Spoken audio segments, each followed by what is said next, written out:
Hello group, I thought I'd tell you a little story about these stationary engines I have, these petrol stationary engines, which are fantastic, don't get me wrong, I love them to bits. There's going to be a much bigger one coming for Christmas. But anyway, that's one I call Lady Linda, which named after my wife, that one. And this is my latest one.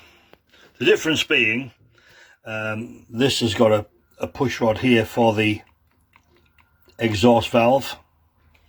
This one here has a type of beam which works it that way.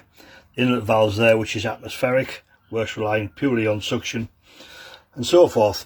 Anyway, cut long story short, Lady Linda had a few problems with her when I got her, and put her right. She now runs incredible, better than it ever came out of the factory. But a lot of work went into that to get her running as she is. Put that on one side. This one, after about, I'd say, 8 hours continual running over a period of several runs, decided to lose compression. Before I packed in completely, I thought I'd change the piston rings. So I had bottom end of the con rod off, all the head off, all these head bolts out, pushed the piston and the con rod out of here, changed the rings. Now these engines have 2 slots in the piston for 2 piston rings. They come out of the factory with just 1 piston ring. Why, I don't know, because when you put 2 on you get twice the smack. It really raises the compression. Anyway, I fitted the new piston ring, put it all back together and decided to give it a spin. Just wouldn't have it, it wouldn't go. So the next thing I thought, well, perhaps fuel isn't getting through. So had all the carburettor to bits, clean as a whistle inside. So that was out of the equation. There was compression there and the fuel was getting through fine, which could only lead to one thing: spark.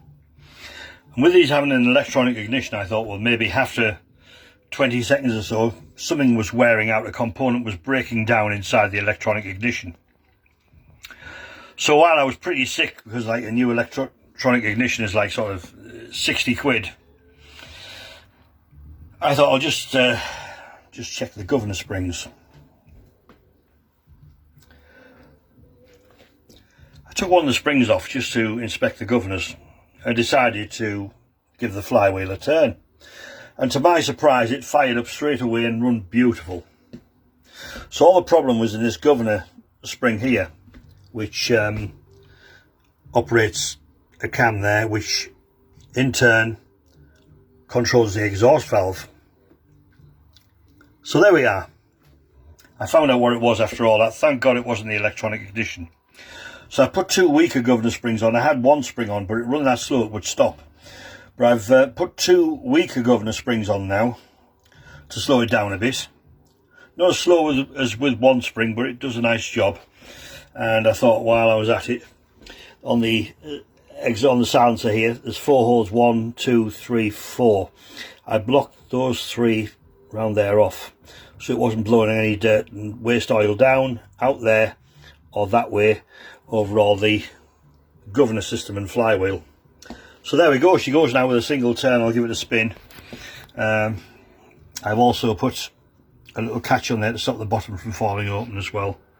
Makes life so much simpler. But these engines, I absolutely adore them, and I would recommend one to anybody, literally anybody, who, you know, has a steam engine but wants something different for a change, and something you don't have to wait for the pressure to get up and things. And we'll put the ignition on, spin of the flywheel round at the compression. Here we go.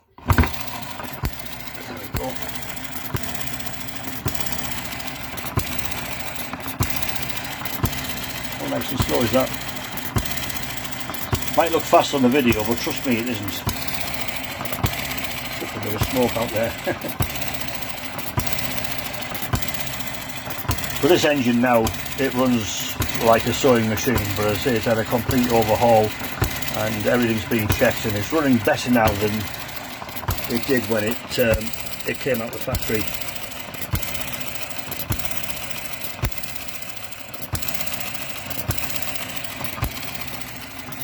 Beautiful little things. If you want a good Christmas present, treat yourself.